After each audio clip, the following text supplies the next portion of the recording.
So what are we trying to do? We're going to try to write a matter wave. So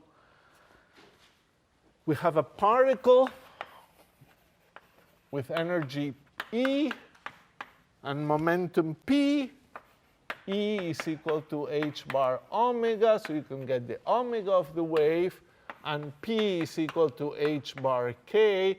You can get the k of the wave. So de Broglie has told you that's the way to do it. That's the P and the K. But what is the wave? We really need to face to how does the wave look like. So the thing is that I'm going to do an argument based on superposition and very basic ideas of probability to get to find the shape of the wave.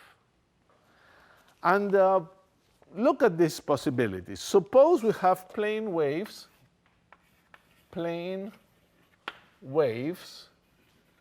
in the x plus direction. A particle that is moving in the plus x direction. No need to be more general yet. So what could the wave be? Well, the wave could be sine of kx minus omega t. Maybe that's the de Broglie wave. Or maybe the de Broglie wave is cosine of kx minus omega t. But maybe it's neither one of them. Maybe it is an e to the I kx minus I omega t. These things move to the right. That minus sign is there. So with an always an e to the minus I omega t.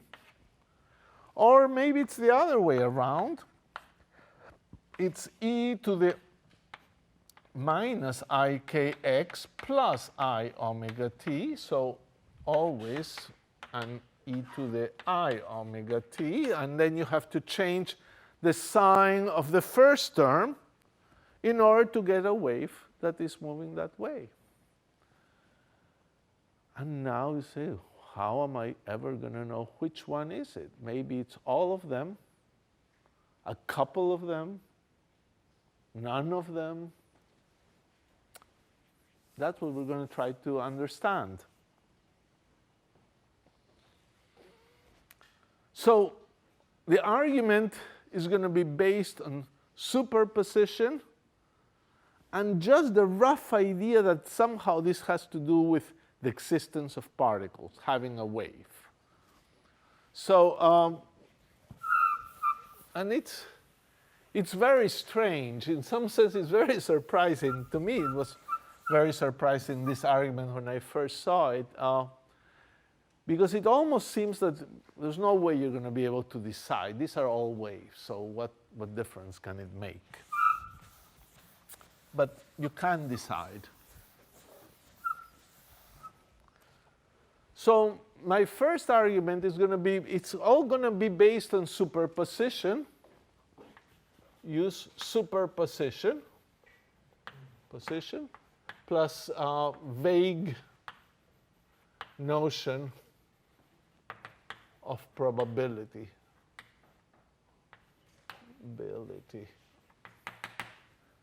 Okay, so I'm going to try to produce with these waves a state of a particle that has equal probability to be moving to the right or to the left. So I'm going to try to build a wave that has equal probability of doing this thing. So in case 1, I would have to put a sine of kx minus omega t. That's your wave that is moving to the right. I have to change one sign here, plus sine of kx, say plus omega t. And that would be a wave that moves to the right.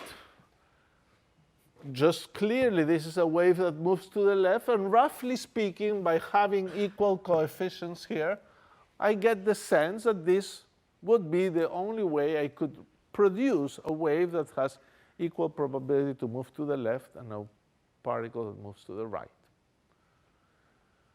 On the other hand, if I expand this, you get twice sine of kx cosine omega t.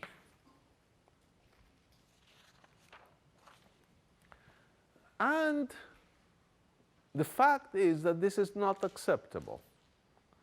Why it's not acceptable? Because this wave function vanishes for all x at t at omega t equal to pi over 2, 3 pi over 2, 5 pi over 2. At all those times, the wave is identically 0. The particle has disappeared. No probability of a particle. That's pretty bad. That can't be right. And suddenly you've proven something very surprising. This sort of wave just can't be a matter particle, again, in the way we're trying to think of probabilities. Same argument for 2, for same reason. 2, so this is no good, no good. The wave function cannot vanish everywhere at any time. If it vanishes everywhere, you have no particle, you have nothing. With 2, you can do the same thing. You have a cosine plus another cosine, and cosine omega t minus kx minus omega t plus cosine of kx plus omega t. That would be 2 cosine kx cosine omega t. And it has the same problems. Let's do case number 3.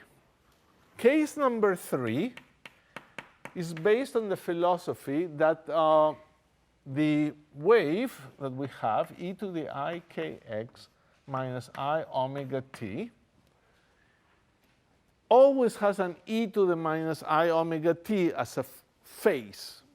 So to get a wave that moves in the opposite direction, I have to do minus I kx minus I omega t, because I cannot change that phase. Always this energy. Now, in this case, we can factor the time dependence, and you have e to the I kx plus e to the minus I kx, e to the minus I omega t, and be left with 2 cosine kx e to the minus I omega t. But that's not bad. This wave function never vanishes all over space, because this is now a phase, and this phase is always non-zero. The e to the minus I omega t is never 0. The exponential of something is never 0 unless that something is real and negative, and a phase is never 0. So this function never vanishes for all x. Vanishes for all x. So it can vanish at some points for all time, but those would be points where you don't find the particle. The function is non-zero everywhere else. So this is good. Suddenly, this wave, for some reason, is much better behaved than these things for superposition. Let's do the other wave, the wave number 4.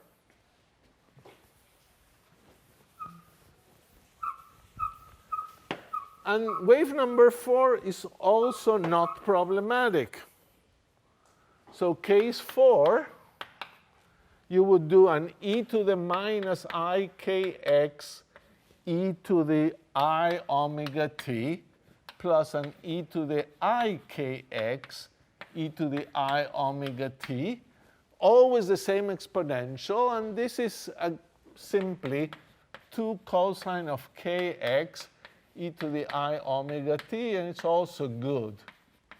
At least didn't get in trouble. We cannot prove it's good at this moment. We can only prove that you are not getting in trouble. You're not capable of producing a contradiction so far. So actually 3 and 4 are good. And the obvious question that would come now is whether you can use both of them or either one at the same time. So the next claim is that both cannot be true at the same time. You cannot use both of them at the same time. So suppose 3 and 4 are good. Suppose 3 and 4 and 4 are both good, both right even. Then remember that superimposing a state to itself doesn't change the state. So you can superimpose 3 and 4, e to the ikx minus I omega t, that's 3. You can add to it 4, which is e to the minus I kx minus omega t. I factor a sign, and that's 4. And that should still represent this same particle moving to the right. But this thing is twice cosine of kx minus omega t. So it would mean that this represents a particle moving to the right. And we already know that if this represents a particle moving to the right, you get in trouble. So no, we have to make a decision. We have to choose one of them. And it's a matter of convention to choose one of them, but happily everybody has chosen the same one. And so we are led finally to our matter wave. We're going to make a choice. And here is the choice.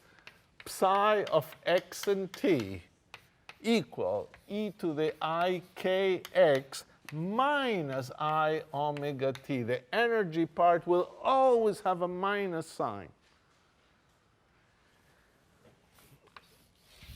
Is the matter wave or wave function for a particle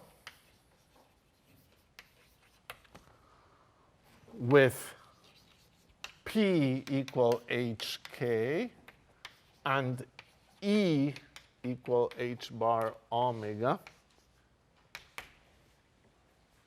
according to de Broglie. You want to do 3 dimensions, no problem. You put e to the I k vector x vector minus I omega t, and P in this case is h bar k vector. So it's a plane wave in 3 dimensions. So that's the beginning of quantum mechanics. You have finally found the wave corresponding to a matter particle, and it will be a deductive process to figure out what equation it satisfies, which will lead us to the Schrödinger equation